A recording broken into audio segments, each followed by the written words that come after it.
Il est 7h37, Nikos Aliagas, l'heure de retrouver Jean-Michel Apathy. On les a vus pendant plusieurs semaines, tous les samedis, sur le front, les policiers. Et aujourd'hui, ils expriment leur mécontentement. Après un mois de mobilisation des Gilets jaunes, ils en ont ras-le-bol, ils le font savoir.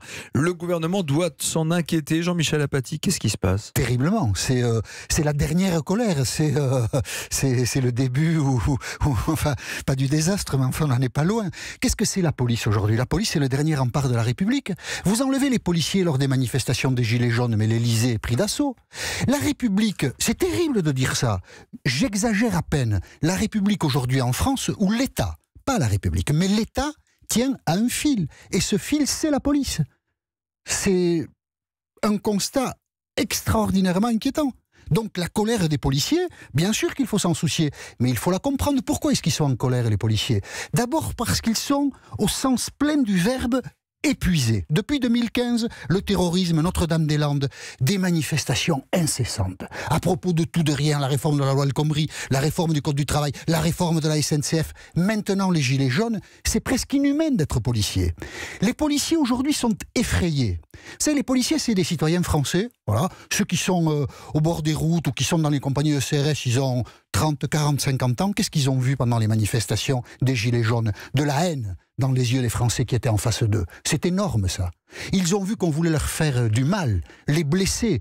Quelquefois, on a même pu imaginer, mais on doit rêver, qu'il y avait pire dans la tête de certains Gilets jaunes. C'est effrayant comme tableau. Les policiers sont ulcérés. Pourquoi ? Parce qu'ils disent et ils racontent, ça c'est inouï, ça ne devrait pas exister, que certains d'entre eux sont obligés d'acheter leurs propres moyens de protection et de défense pour faire leur travail. Parce que l'État ne les paie pas. Il leur paie pas des gilets, des genouillères et des trucs. Incroyable. C'est comme si l'État les abandonnait. Et pour finir, les policiers, pour certains d'entre eux, pourraient être des gilets jaunes. Parce que les salaires de l'administration ne sont pas royaux, parce que les fins de mois sont difficiles, et parce que tout le monde en a ras-le-bol de payer des impôts. C'est ça le tableau. Qu'est-ce qui se passe aujourd'hui ? Aujourd'hui, on a un État qui est en train de vaciller.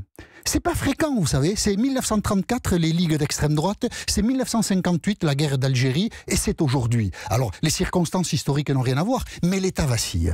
Et alors, l'État vacille, c'est déjà énorme. Et puis maintenant, c'est le gouvernement qui patauge. Vous avez vu le cinéma hier ? Le Premier ministre qui annonce « Je vais annuler des décisions que j'ai prises en novembre, parce que je voulais soutenir le pouvoir d'achat des ménages modestes, vu qu'on allait mettre la taxe carbone. Alors, comme j'annule la taxe carbone, j'annule les aides. » Bon, ça rouspète partout. Qu'est-ce qu'il fait le Premier ministre hier soir ? Il dit « J'annule l'annulation ». Mais vous croyez que c'est sérieux, ça ? Et puis, qu'est-ce que ça dit ? Ça dit un état de panique au gouvernement. Il n'y a pas un autre mot.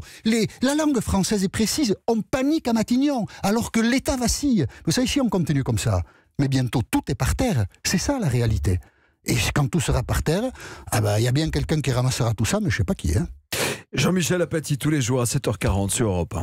À présent, c'est vous qui le dites. Vous me laissez vos messages au 3921. Ce matin, parmi les nombreux appels qu'on a reçus, un coup de gueule, celui de Nadine qui habite au Lilas, en Seine-Saint-Denis, à Paris. On l'écoute. Oui, bonjour Nikos. Alors moi, je voulais pousser le coup de gueule de la France de l'ombre, de la France qui bosse, de la France qui n'a aucune aide, de la France qui doit lutter contre les grèves intempestives et aujourd'hui contre les gilets jaunes. Oui, le mouvement était sympa jusqu'à aujourd'hui, jusqu'à ce qu'il casse, qu'il vandalise, qu'il récupère les fachos de droite, les fachos de gauche, sans jamais les condamner. Lequel d'entre eux m'expliquera qui paiera leurs aides, si ce n'est nos charges, nos impôts prélevés sur nos salaires, quand on nous empêche de travailler. Donc nous, on travaille, on banque, on bosse, on se tait. Et puisqu'ils pensent à eux, puisque je vois bien qu'ils ne savent pas faire autre chose, qu'ils nous laissent travailler. Parce que lorsqu'on travaille, on paie nos impôts, on paie nos charges. Et c'est grâce à ça qu'on les entretient. Bon courage. Voilà, quand la France de l'ombre qui ne prend pas la parole s'exprime, elle ne fait pas dans la demi-mesure. Non, et voilà, il y a des citoyens qui paient leurs impôts, que personne n'aide, que personne n'entend non plus, parce qu'on dit qu'on n'entend pas les gilets jaunes, mais on n'entend pas les autres non plus. C'est un pays vraiment qui connaît une situation très très dangereuse.